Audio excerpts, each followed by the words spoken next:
Hello, my name is Kristina Ackerman, and I work at the Wiarton branch of the Bruce County Public Library. Welcome to today's Local Artist Talk. In this series, we will chat with local artists to learn a little bit more about them and their work.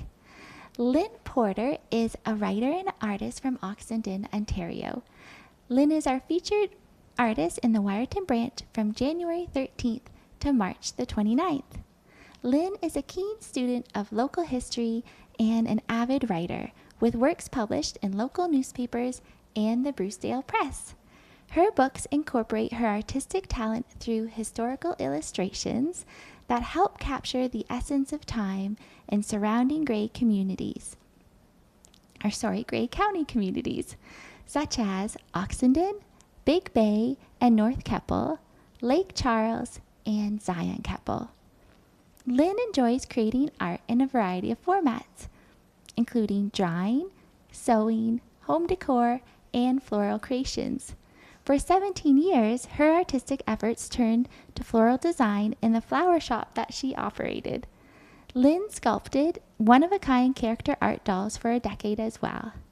She understands that she needs to be creative to feel happy and content, and creating art has been a permanent part of Lynne's life. Welcome, Lynne. Thank you. Let's start with a little description of your work displayed here and what inspired this work.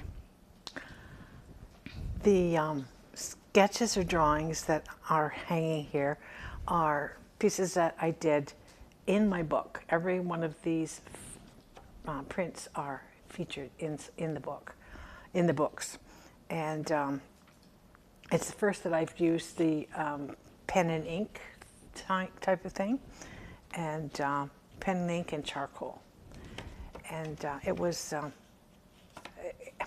interesting. I've started writing the books about 10 years ago, and so I've been doing this for 10 years, and over a period of time I've gotten much faster at finishing a picture. I would take days to do one 10 years ago, but now I could do one in half a day and be really all done. So I've moved ahead. I guess that's the main thing, that and the research with the people that I talked to that I was writing about. I'd ask them if I could borrow their pictures of old buildings that belonged to them, and I would sketch from them. And newer pictures, I would go and take the picture myself and then sketch from that. Wonderful. And where did you find your inspiration for your art? What made you want to take on these projects? Gosh, I don't know. I think just living. I just find everything that I run into a creative thing.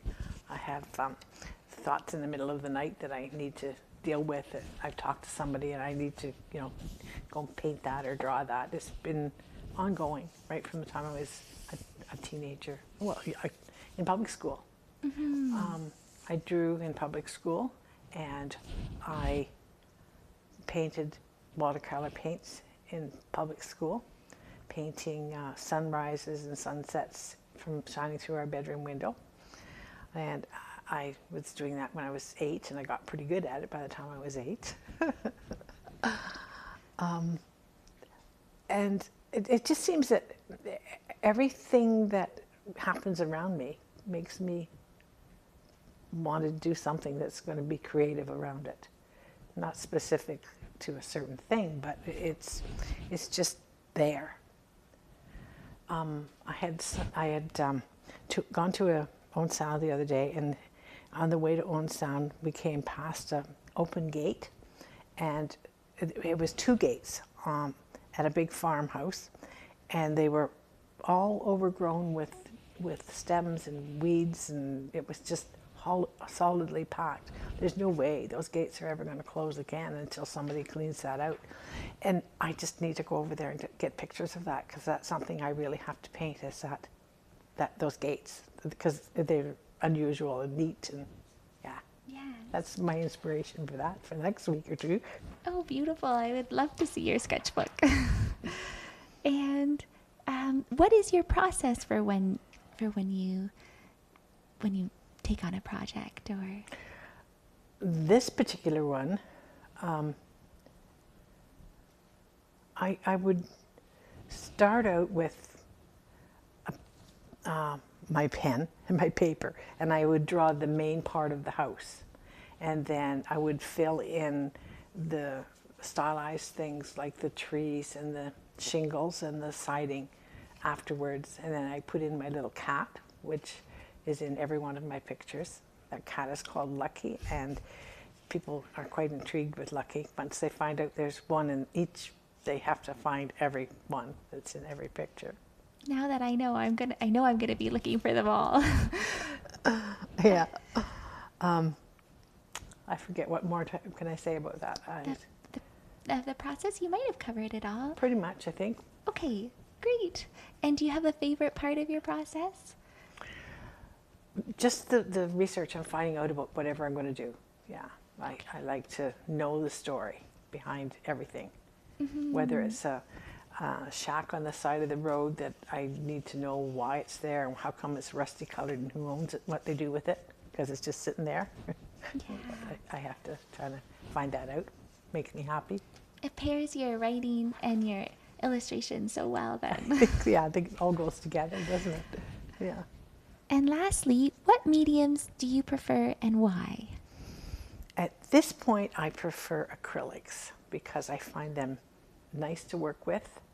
I've moved beyond some of the things that you mentioned before, the fact that like we had the flower shop and that's gone. That took me 17 years of design work. So I was doing that all the time for 17 years and didn't have to do other artwork because that made me happy. I lost my train of thought. That's okay. It was just what you were saying how you enjoy acrylics, I think, and then kind of what brought you there, yeah. maybe. Yeah, like the changing from one thing to another. And I go back and forth to some things. Because I'm 83, I've been doing this for a long time. Yeah. I started sewing when I was 12 when I took my first 4-H course. Yeah. So I still sew. I make quilts and I do clothing. I have 9 grandkids and little girls and I sew for, and you know, it's fun. It's fun. There must be such a joy in seeing everything that you create, and so thank you so much for sharing that. And on this note, I just want to say thank you again to Lynne for sharing your time and your work with us today. If you're interested in seeing Lynne Porter's illustrations on display at the Wiarton branch, they'll be here until March the 29th.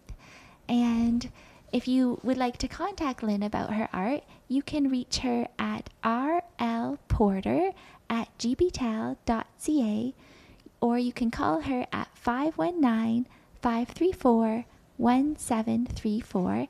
She's also left some handy business cards at the branch that you're welcome to pick up, and it also includes she has a website that I know has lots of more information about Lynne on it. And thank you for having me. You're welcome. Lovely. Bye for now. Bye-bye.